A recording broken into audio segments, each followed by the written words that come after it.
हिंदुस्तान में योग की तारीख बहुत कदीम है।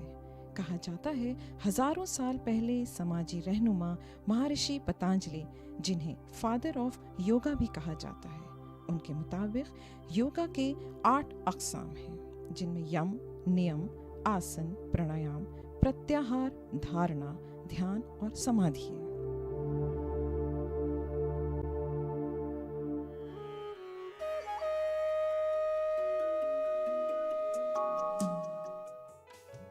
योग करने वाले अपनी जिंदगी को डिसिप्लिन के साथ जीते हैं, मानो वो अपने जहन को एक सिमत में रखकर, अपनी सांसों को काबू में रखकर अपने जिस्म और दिमाग के साथ तालमेल बनाने की कोशिश करते हैं।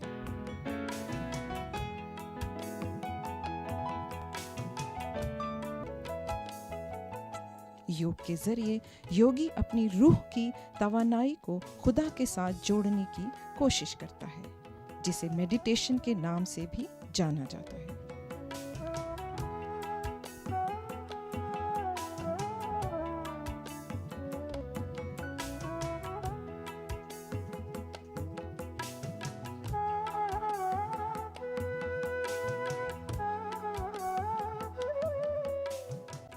योग करने के भी कई तरीके हैं, जैसे जप, कर्म, भक्ति, राज वगैरह। यानी योग के जरिए जहाँ खुदा की रसाई हासिल करना है, वहीं सेहत और तंदुरुस्ती के लिए भी योग बहुत मुफीद है। मौजूदा दौर की मेडिकल साइंस ने भी इस बात का इंकशाफ किया है कि योग बहुत सी बीमारियों से निजात का एक जरिया है।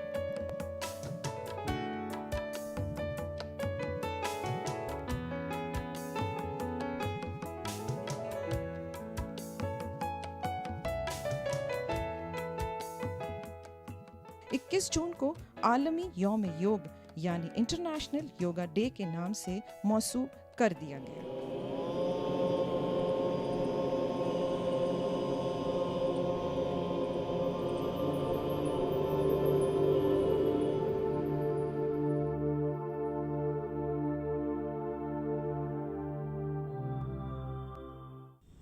यहाँ हम लोग योग की चर्चा करेंगे। योग एक बहुत पुराना विज्ञान है। इसको हम आध्यात्मिक विज्ञान के रूप में जान सकते हैं। योग एक जीवन जीने की कला है। योग एक स्वस्थ रहने का विज्ञान है। योग का प्रादुर्भाव आज से हजारों वर्ष पूर्व हुआ। सच पूछा जाए तो योग पूरे विश्व को भारत की एक देन है, भारत की एक अच्छी विरासत है, जो आज पूरी दुनिया में लोगों को स्वास्थ्य के बारे में और सहज रहने के बारे में सिखा रही है। 27 सितंबर 2014 को हमारे देश के प्रधानमंत्री माननीय श्री नरेंद्र मोदी जी ने यूनाइटेड नेशंस में एक प्रस्ताव रखा कि पूरी दुनिया को एक ऐसा दिन मनाना चाहिए जो सारे लोगों में योग का प्रचार प्रसार करे। 11 दिसंबर 2014 को यूनाइटेड नेशंस में ये प्रस्ताव सर्वसम्मति से पास हुआ। उसमें निर्णय लिया गया 21 जून को हम पूरे विश्व में अंतर्राष्ट्रीय योग दिवस मनाएंगे। और सन 2015 से लेकर आज तक हर साल हम अंतर्राष्ट्रीय योग दिवस मनाते हैं।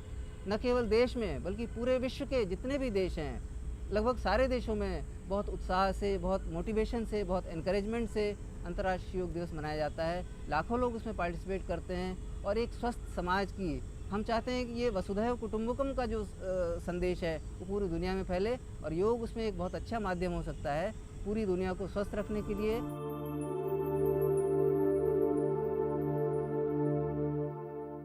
योग केवल व्यायाम भर न होकर अपने आप से तथा विश्व व प्रकृति के साथ तादात्म्य को प्राप्त करने का माध्यम है। यह हमारी जीवन शैली में परिवर्तन लाकर तथा हम में जागरूकता उत्पन्न करके जलवायु परिवर्तन से लड़ने में सहायक हो सकता है। आइए हम एक अंतर्राष्ट्रीय योग दिवस को आरंभ करने की दिशा में कार्य करें।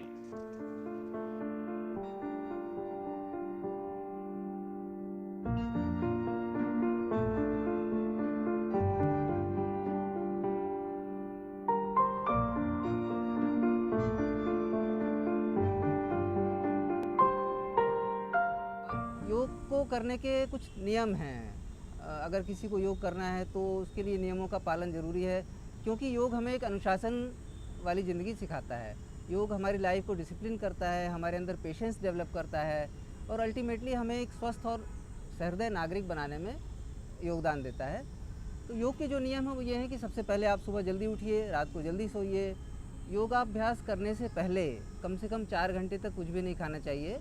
अगर आपको कुछ खाना है, कुछ हल्का सा पानी पी सकते हैं, कुछ इस तरह का नींबू पानी ले सकते हैं, लेकिन कोई भी ठोस पदार्थ आपको नहीं लेना चाहिए। योग करने के 1 घंटे पश्चात आप हल्का नाश्ता ले सकते हैं। योग करने का सबसे अच्छा समय प्रातःकाल का है। सूर्योदय से पूर्व अगर आप उठ सकें, जल्दी कर सकें तो बहुत ही अच्छा है। सायंकाल भी योग किया जा सकता है, लेकिन सबसे अच्छा समय प्रातःकाल का है। हम योगा रिलैक्सेशन के लिए करते हैं, फिटनेस के लिए, थेरेपेटिक्स के लिए। और जैसे कि अब हम बात करेंगे आज थेरेपेटिक योगा के बारे में। कई प्रकार की बीमारी होती है और एक पर्टिकुलर बीमारी के लिए हम एक पर्टिकुलर सेट ऑफ आसन या प्राणायाम करते हैं। तो आइए आज हम देखते हैं कुछ ऐसी बीमारी जो कॉमनली पाई जाती है लोगों में, जैसे मेटाबॉलिक डिसऑर्डर्स है, जिनमें obesity, hypertension, diabetes, thyroid issues और जनरल फिटनेस के बारे में बात करेंगे। और ये कई लोगों में कॉमनली पाई जाती है। अभी हम जनरल फिटनेस, जो हर कोई आजकल फिट रहना चाहते हैं, उनके लिए हम सजेस्ट करेंगे सूर्य नमस्कार। जो सूर्य नमस्कार की जो 12 पोस्चर्स है वो बेसिकली हमारे सारे एंटायर बॉडी, माइंड, बॉडी और सोल को इफ़ेक्ट करती है और हमारी मेटाबॉलिज्म और हमारी जनरल स्टिमुलेशन और वर्किंग और एक्टिविटीज़ इंक्रीज़ करते हैं। तो आइए हम देखते हैं कि सूर्य नमस्कार की प्रैक्टिस कैसे की जाती है। और हम अभी चलेंगे मनीषा और आलोक के पास। आइए अभी हम अभ्यास करते हैं सूर्य नमस्कार की। 1 नमस्कार आसन,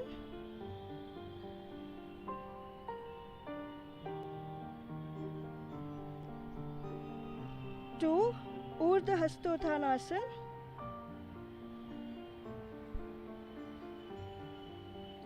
3 पादहस्तासन,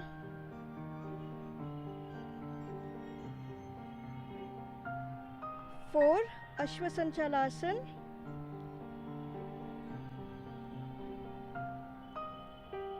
5 पर्वतासन,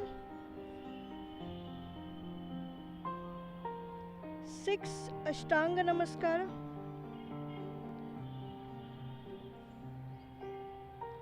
7 भुजंगासन,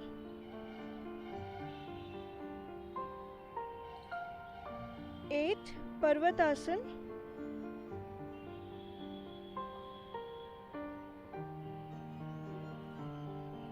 9 अश्वसंचालासन,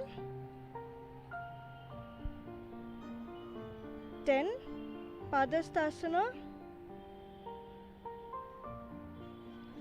11 ऊर्ध्व हस्तोत्थानासन और 12 नमस्कार आसन।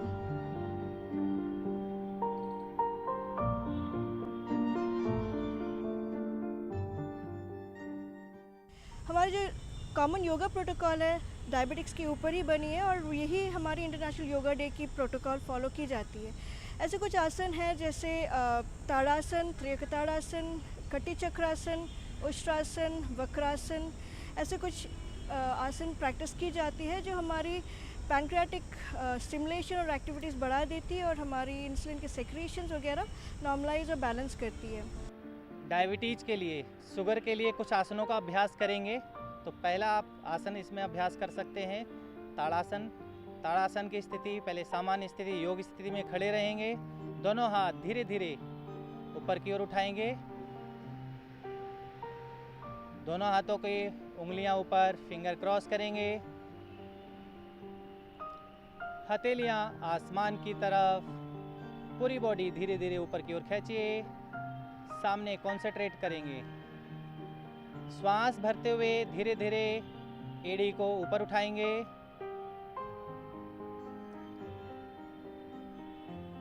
किसी भी एक बिंदु पर लगातार अपने मन को ध्यान करेंगे, केंद्रित करेंगे।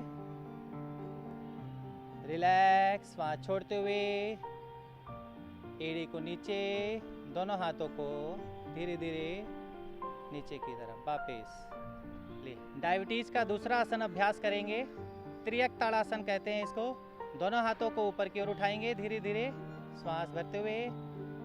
दोनों हाथों की उंगलियों को आपस में क्रॉस करेंगे, हथेलियाँ ऊपर आसमान की तरफ, पूरी बॉडी खींचेंगे। राइट साइड श्वास छोड़ते हुए, राइट साइड धीरे, दृष्टि आपकी सामने, होल्ड रखेंगे थोड़ी देर।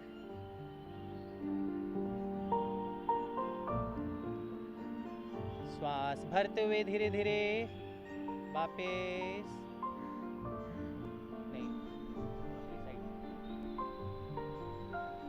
फिर से जो है श्वास भरते हुए हाथ ऊपर,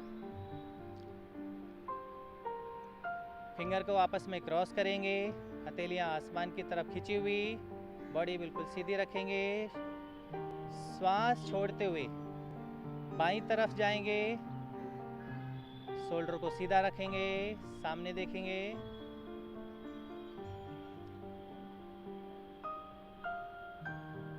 श्वास भरते हुए सीधे, दोनों हाथों को धीरे धीरे नीचे की ओर लेके आइए, रिलैक्स, बैठ जाएंगे।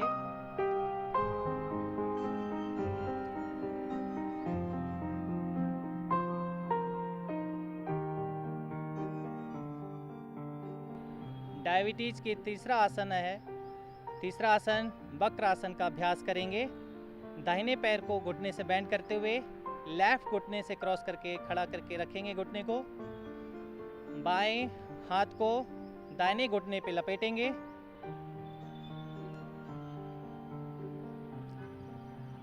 दाहिना हाथ कमर के पीछे रखिए, दोनों कंधे पीछे की ओर खींच, कंधे बिल्कुल सीधे रखेंगे। दृष्टि आपकी पीछे दाहिनी तरफ से पीछे की ओर। नॉर्मल ब्रीदिंग करेंगे।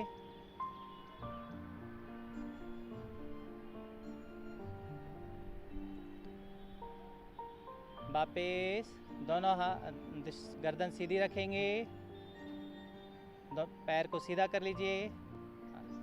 दूसरा पैर लेफ्ट घुटने को, बाएं घुटने को घुटने से बेंड करिए, राइट घुटने के पास रखेंगे। दाहिना हाथ बाएं घुटने से लपेटेंगे, बायां हाथ पीछे की ओर देखेंगे।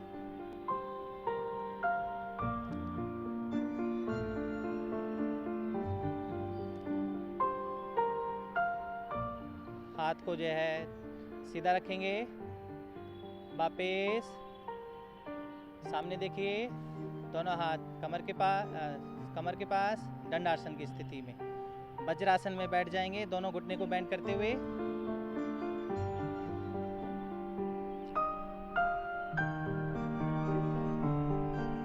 डायबिटीज के लिए चौथा आसन है आपका मंडूक आसन।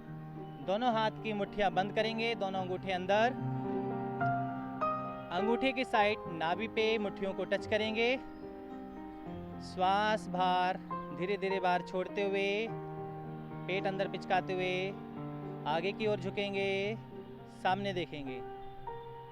आईब्रो सेंटर कॉन्सेंट्रेट करेंगे, दृष्टि आपकी दोनों कोहनियां ऊपर की ओर खींची हुई, फेस स्माइल। थोड़ी देर इस आसन में स्थिर रहेंगे।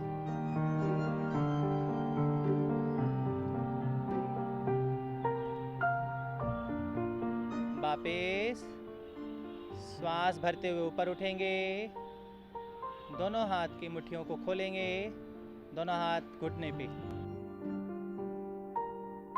अगला आसन जो है डायबिटीज का ओष्ट्रासन का अभ्यास करेंगे। ओष्ट्रासन में पहले घुटने के बल पे खड़े हो जाइए, दोनों घुटने में हल्का सा गैप दीजिए, 1 से 1.5 फीट का गैप रखेंगे। राइट हैंड राइट हील पे, लेफ्ट हैंड लेफ्ट हील पे, राइट हैंड राइट हील पे लेके जाएंगे श्वास भरते हुए।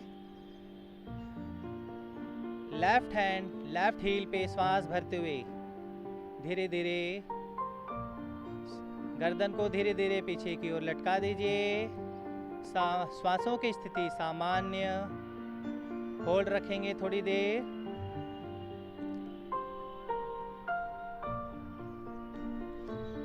वापिस आएंगे, दाहिना हाथ आगे, फिर बायां हाथ आगे, दोनों हाथ थाइस पे, धीरे धीरे बैठ जाएंगे वज्रासन में।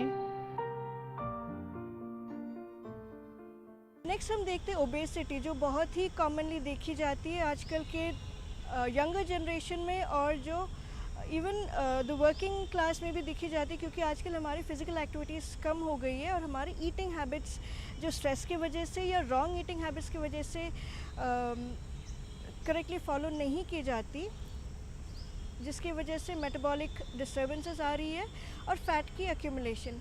तो इसमें हम देखेंगे कि हम हलासन, धनुरासन और सर्वांगासन की प्रैक्टिस से ओबेसिटी की करेक्शन की जा सकती है, क्योंकि ये बेसिकली हमारी मेटाबॉलिज्म इम्प्रूव करती है, फैट डिस्ट्रीब्यूशन और फैट मेटाबॉलिज्म इम्प्रूव करती है।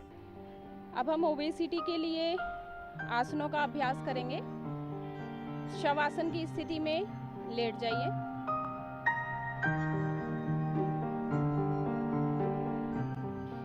सेतुबंद आसन का अभ्यास करेंगे। दोनों टांगों को घुटनों से मोड़कर खड़ा कर लीजिए। दोनों पैरों में, घुटनों में कंधों के बराबर अंतर रखिएगा। दोनों हथेलियां जमीन पर। अब धीरे धीरे श्वास भरकर अपने कमर वाले भाग को जमीन से ऊपर उठाइए।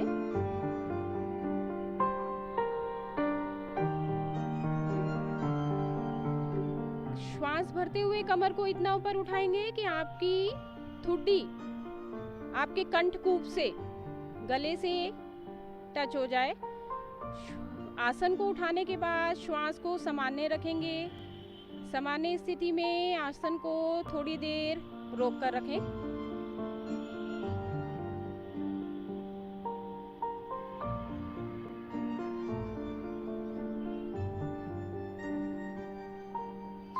श्वास को सामान्य रखेंगे। पोस्चर को बनाए रखिए। धीरे धीरे श्वास को छोड़ते हुए कमर को नीचे रखिए।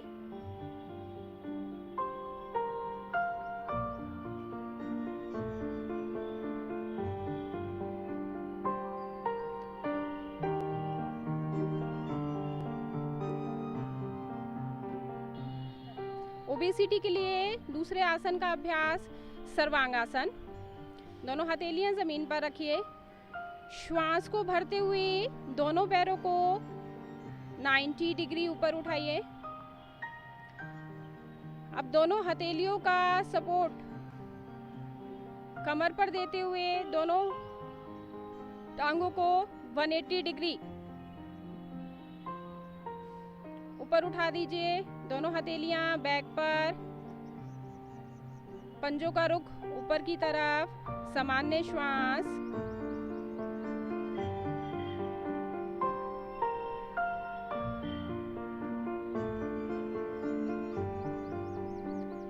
धीरे धीरे श्वास को छोड़ते हुए कमर वाले भाग को जमीन पर रखिए।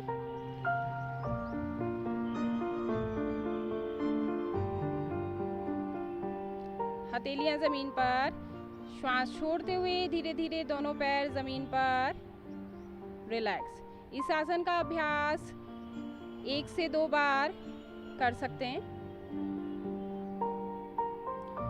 ओबेसिटी के लिए ही तीसरे आसन का अभ्यास करेंगे। दोनों पैर मिलाइए, हल आसन। हथेलियां जमीन पर। श्वास को भरते हुए दोनों पैरों को एक साथ ऊपर उठाइए 90 डिग्री। अब दोनों हथेलियां कमर पर रखिए और हाथों का सपोर्ट देते हुए दोनों टांगों को सर के पीछे ले जाइए।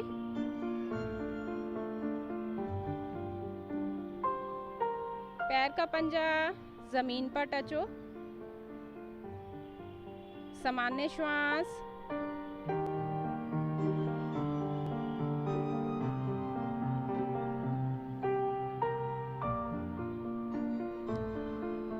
श्वास को भरते हुए धीरे धीरे वापस आइए। दोनों पैरों को ऊपर उठाइए। धीरे से कमर को नीचे रखिए। धीरे धीरे दोनों टांगे नीचे, दोनों पैरों में गैप, दोनों हथेलियां आसमान की तरफ, ढीला छोड़ेंगे शरीर, शवासन।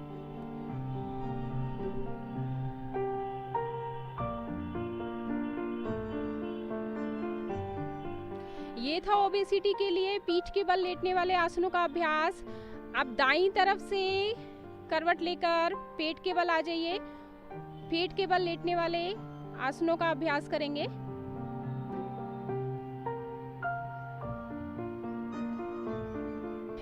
ओबेसिटी के लिए चौथे आसन का अभ्यास करेंगे, वो है धनुरासन।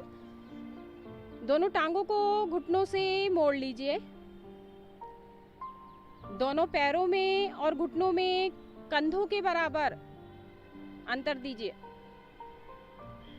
दोनों हाथों को पीछे लाइए और दोनों हाथों से एंकल जॉइंट, अपने टखनों को कसकर पकड़ लीजिए। अब श्वास भरते हुए धीरे धीरे सामने से चिन, चेस्ट और पीछे से दोनों घुटनों को ऊपर की तरफ उठाइए। दृष्टि को सामने रखिए, शरीर का पूरा भार अपनी नाभि पर केंद्रित। सामान्य श्वास के साथ आसन को बनाए रखें।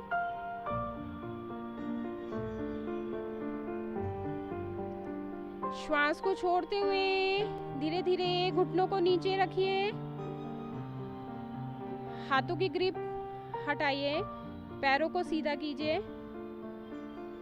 मकर आसन की स्थिति में रिलैक्स करेंगे, दोनों हाथ सामने, माथा हथेलियों पर। इस आसन का अभ्यास 2 से 3 बार किया जा सकता है। मैं उम्मीद करती हूँ कि आज जो भी जानकारी आपके साथ शेयर की गई है वो आपके लिए काफ़ी लाभदायक रही होगी, और मैं ये भी उम्मीद रखती हूँ कि आज कि आप योगा की प्रैक्टिस करेंगे और अपनाएंगे अपनी डेली एक्टिविटीज़ में और इसकी प्रचार ज़रूर करेंगे।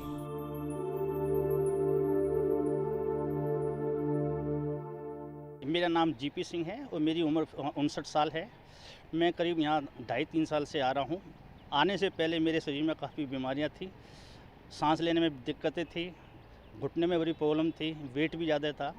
अब धीरे धीरे मेरा वेट भी काफ़ी रिड्यूस हुआ है और शरीर में काफ़ी फुर्ती आई है, बॉडी में फ्लेक्सिबिलिटी आई है और मेरे हिसाब से 90% मेरी जो बीमारियां वो क्योर हो चुकी हैं। और मैं तो सभी को यही सलाह दूंगा कि हर आदमी योग से जुड़े। मेरा नाम दीपिका है और मेरी उम्र 35 साल है। मुझे इस स्थान पे आते हुए आज 6 महीने हो गए हैं। उससे पहले मेरी बॉडी में बिल्कुल भी फ्लेक्सिबिलिटी नहीं थी। जब से मैंने योगा शुरू किया है, नेचुरोपैथी शुरू किया है, तब से मुझे एक अलग ही आभास होने लगा है। बॉडी में बहुत ज़्यादा फ्लेक्सिबिलिटी आ गई है, तंदुरुस्ती आ गई है। जो पहले मुझे अर्थराइटिस की प्रॉब्लम थी, बिल्कुल तो ठीक नहीं हुई है, लेकिन बहुत फ़र्क है। आज के टाइम पे हमारा लाइफस्टाइल ऐसा हो चुका है कि हम लोग सिर्फ बैठे रहते हैं, कुछ काम नहीं करते हैं। सो इनिशियली मुझे लगता है हमें स्टार्ट करना चाहिए कुछ ऐसे एक्सरसाइजेस से, जिसमें प्राणायाम आता है, हमारे कुछ बेसिक सूक्ष्म व्यायाम आते हैं। और आई थिंक ऐसा ज़रूरी नहीं है कि वो सबके लिए सिर्फ बड़े ही कर सकते हैं। जो छोटे बच्चे हैं, मुझे लगता है सबसे पहले उनको शुरू करना चाहिए, क्योंकि अगर हम शुरू करेंगे हमारे बच्चे भी वही सीखेंगे, और अगर हम तंदुरुस्त रहेंगे तो बच्चे भी तंदुरुस्त रहेंगे। मैं 6 इयर्स का हूँ। जब मैं छोटा था 2 इयर्स का, तो मम्मा के साथ योगा करता था, इसलिए अब मुझे योगा अच्छी लगती है। योग करने से हमारी हड्डियाँ मजबूत होती है और हमारी स्किन है वो सफल होती है। हमारी लंग की कैपेसिटी बढ़ती है, जिससे हमें ब्रोंकाइटिस और अस्थमा जैसी प्रॉब्लम नहीं होती। हमारी पैनक्रिया एक्टिव हो जाती है, जिससे हमारी डायबिटीज़ जैसी प्रॉब्लम नहीं होती।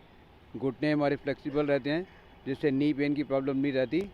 और हमारे पाँव भी एक्टिव रहते हैं, जिससे हमारे कोई भी ऑस्टियोपोरोसिस की प्रॉब्लम वो नहीं होती। योगा का बहुत फ़ायदा है। जैसे मुझे भी मेरी कमर में पहले बहुत दर्द रहता था, चलने में काफ़ी दिक्कत रहती थी, ज़्यादा देर खड़ी नहीं हो पाती थी मैं, पर लगातार योगा करने से, डाइट फॉलो करने से मेरे को इस चीज़ में काफ़ी हेल्प हुई है। मुझे 6 महीने हो गए योगा करते हुए। मेरे को थायराइड, कंपन और स्किन प्रॉब्लम, सांस की भी कुछ दिक्कत थी। इससे मुझे बहुत सहयोग मिला है। योगा से हम स्वस्थ और बिल्कुल ठीक रहेंगे। हमें हमेशा के लिए योगा सबको मिलकर करना चाहिए। मैं एक चीज़ सबको रिक्वेस्ट करना चाहती हूँ कि इस चीज़ की मोटिवेशन स्कूल और कॉलेज में बहुत ज़्यादा होनी चाहिए। जैसे सब सब्जेक्ट्स की पढ़ाई होती है, वैसे ही आधा घंटा बच्चों के लिए ये हैबिट रेगुलर डालनी बहुत ज़रूरी है। मुझे पहले साइनस की प्रॉब्लम थी। मैंने रेगुलर योगा करा 4 साल, 3 महीने में मुझे बहुत ज़्यादा आराम मिला। उसके बाद मैं कंटिन्यू कर रहा हूँ। इससे मेरे का फिज़िकल मेंटल बहुत अच्छा रिज़ल्ट मिला है और मैं सबको सलाह दूंगा कि रेगुलर आएँ और योगा ज्वाइन करें। योगा सबसे पहले हमें हमारी सांस की गति को सिखाता है, कैसे सांस लेना चाहिए, कैसे छोड़ना चाहिए। योगा हमें हमारे हर बॉडी पार्ट को बहुत ज़्यादा एक्टिवेट करने में हेल्प करता है। मैं पर्सनली सबको बोलूँगी कि हमारी लाइफ बहुत हेक्टिक है, हम लोग बिल्कुल कंसंट्रेट नहीं करते हैं।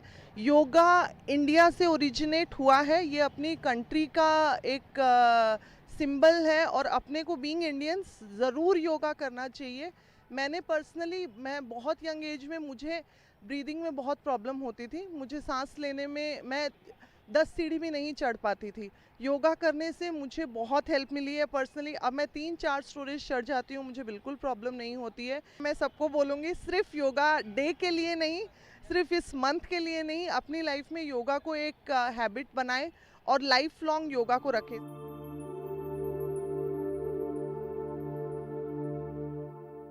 योग के साथ एक महत्वपूर्ण बात यह है कि बहुत कॉस्ट इफ़ेक्टिव है, अफोर्डेबल है और इजी टू अडॉप्ट है। आप आसानी से इसको सीख सकते हैं, घर में कर सकते हैं, बाहर कर सकते हैं।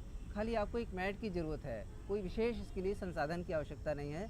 लेकिन ये ज़रूरी है कि योग करने से पहले आप प्रॉपरली उसको समझें, उसको सीखें। अच्छा होगा कि अगर आपको कोई समस्या है, कोई बीमारी है, तो आप किसी योग का एक्सपर्ट जो है उससे सलाह करें, उससे मार्गदर्शन लें और उसके साथ अपना योग का एक तालमेल बनाएं।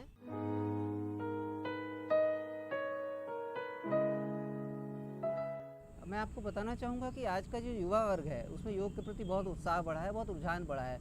बहुत से लोग योग के बारे में गंभीरता से सोच रहे हैं और योग को अपना कैरियर बनाना चाहते हैं। उन सब लोगों के लिए जो इस क्षेत्र में गंभीरता से विचार कर रहे हैं, बहुत सारी सरकारी संस्थाएँ हैं, बहुत सारी गैर सरकारी संस्थाएँ हैं जो योग के क्षेत्र में नए नए उन्होंने कोर्सेज डेवलप किए हैं। शॉर्ट टर्म कोर्सेज हैं, लॉन्ग टर्म कोर्सेज हैं, पीजी डिप्लोमाज हैं, जो बहुत सारी संस्थाओं से कराए जाते हैं।